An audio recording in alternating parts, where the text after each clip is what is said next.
Assalamu alaikum wa rahmatullahi wa barakatuh. All the praise is due to Allah, and we ask Allah to send His peace and blessings upon Prophet Muhammad. Welcome back to the proof that Islam is the truth.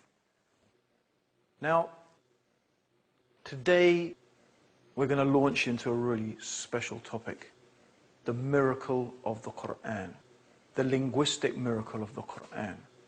You see, the Prophet Muhammad sallallahu alaihi wasallam told us that every single messenger was sent with a convincing miracle. A miracle, when the people saw it and when they observed it, they knew in their hearts, even if they did not profess it with their tongues, they knew in their heart that this was the truth, that this man truly was a prophet of God. So for example, Moses was given the miracle of the parting of the Red Sea. And when Pharaoh saw it, and when the army of Pharaoh was crushed, he knew that Pharaoh was what he claimed to be. Now I believe, he said, in the God of Moses, the Bani Israel, the children of Israel. Jesus, he healed the sick. He cured the lepers. He gave sight to the blind. Even the dead were raised by the permission of God. These were the convincing miracles that were given to the prophets who came before. But the Prophet Muhammad sallallahu alaihi wasallam, may God's peace and blessings be upon him, said, I have been given the Quran. I have been given the Quran. That is the convincing miracle of the Prophet. And he said, I hope that because of it, more people will enter my religion than any other prophet.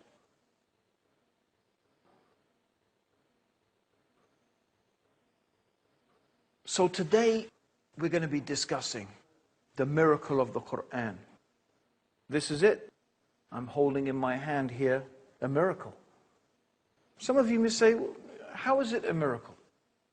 If you watched the previous series, you would have got an inkling into how the Quran, in terms of its preservation, is truly an amazing thing. But something being amazing doesn't mean it's a miracle. So what do we mean by a miracle exactly? Well, a miracle is something that cannot normally be achieved by natural processes. And a miracle is something quite different from magic. Because, for example, there are things that magicians can do. Like, for example, when Moses went to Pharaoh, and the sign that God gave to Moses was his staff. When he threw the staff, it became like a snake. And Pharaoh said, well, I have magicians who can do the same thing. So he called his magicians and he organized a competition between the magicians and Moses. And so the magicians, they managed through their magic to deceive people into thinking that their staffs were snakes. So they threw down their staffs, and they did. They deceived the people into believing that these staffs were snakes, and it seemed as if they were moving. But then, when Moses threw down his staff, it demolished the magic. And the magicians themselves realized that what had taken place was beyond what any magician could accomplish. These magicians were experts. Magic in Egypt at the time had reached a type of an art form. It had reached its peak. And they were in every stratum of society involved with aspects of magic. Even the Egyptian Book of the Dead is a type of magical incantation that is supposed to bring the dead pharaohs and the dead people back to life. But these magicians were astounded. They knew that this was beyond their art. This was beyond their craft. This was beyond their capabilities. What Moses had was from God, and they knew it. For them, it was a convincing miracle. Similarly, in the time of Jesus, the people were very skilled at the time in medicine, and the Jews were very proud of their abilities in the field of medicine. But yet, when Jesus came, giving sight to the blind and curing lepers, even the dead were brought back to life, they knew that this was beyond what any human being could do. This was something that was from God. So how can a book the Quran. How can this be a miracle on the same level as that? That's what we're going to be examining over the next 2 episodes of the proof that Islam is the truth. Because that's what we're trying to bring to you. The evidences that can convince any rational, sensible person that Islam is exactly what it claims to be. The divine revelation from Allah, the creator of the heavens and the earth, for the benefit and the guidance of all of mankind. Now, of course, what is noticeable is that each miracle is appropriate for each time and for each place. As I mentioned, you see, the miracle that was given to Moses when his staff became a snake and how it was able to destroy the magic of the magicians was suitable to Egypt at that time, because that was what they were impressed by. Similarly, in the time of Jesus, the doctors and the people who were expert in medicine were very impressed. They knew that compared to what their capabilities were at that time, there was no way that they could do those things. They knew that what Jesus had brought was something that was from God. So it was very suitable to that time, to that place. But the Quran is for all times. The Quran is until the Day of Judgment. And the miracle of the Quran is not just one miracle. Its aspect is miraculous in many, many different ways. And certainly, one of the miraculous aspects about the Quran are the statements in the Quran concerning the natural world, concerning things that normally is the realm of scientific investigation. Yet, the Quran contains information that no person could possibly have known 1,400 years ago. These are the scientific miracles of the Quran, because the Quran is guidance, the age of science, just as it was guidance for the age of the Prophet Muhammad, may God's peace and blessings be upon him. But our topic today is not the scientific miracles in the Quran. We're going to be dealing with that in some further episodes. Today, our topic is the linguistic miracle of the Quran. And in some ways, this is a historical investigation, although it is still something that is a challenge that stays until this day. Because the Arabic language is a living language. People still speak Arabic.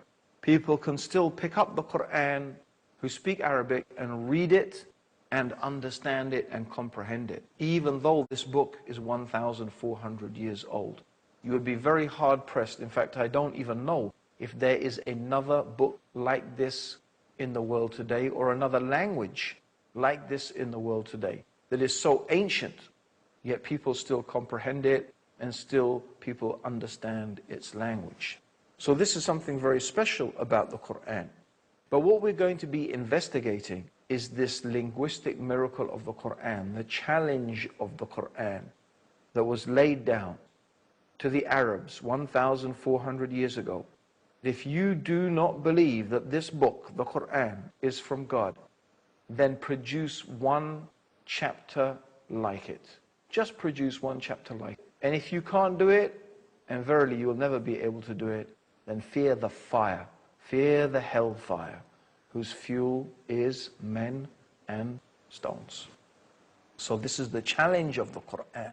The challenge was for the Arabs to produce just a chapter like the Quran. So I want to really spend a little bit of time explaining the significance of this. And in order to do that, we need to travel back in time, and we need to understand something about Arabia in the time of the Prophet Muhammad. May God's peace and blessings be upon him. And we have to understand that this was a time, this was a place with no civilization that we can speak of. It was a real backwater. There was no real civilization there. It was, in fact, the life in Arabia in the time of the Prophet Muhammad was barbaric. We could describe it as barbaric. A common practice was female infanticide. They had no roads, no impressive buildings, no amazing infrastructure, no art forms to think of and to talk about. But what they did have, of course, what was in place was the language. They were masters of their language. And if they had a civilization, their civilization was in the language itself. And we're going to talk about that in more detail after the break. Don't leave us. Stay with us for the proof that Islam is the truth, the linguistic miracle of the Quran.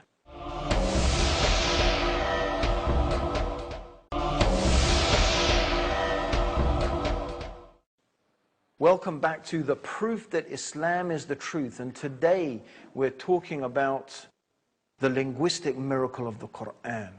And we were talking about how the Arabs had no civilization to speak of in terms of monuments and buildings, but they were extremely proud of their language. In fact, the word Arabs use for people who are not Arab is ajmi.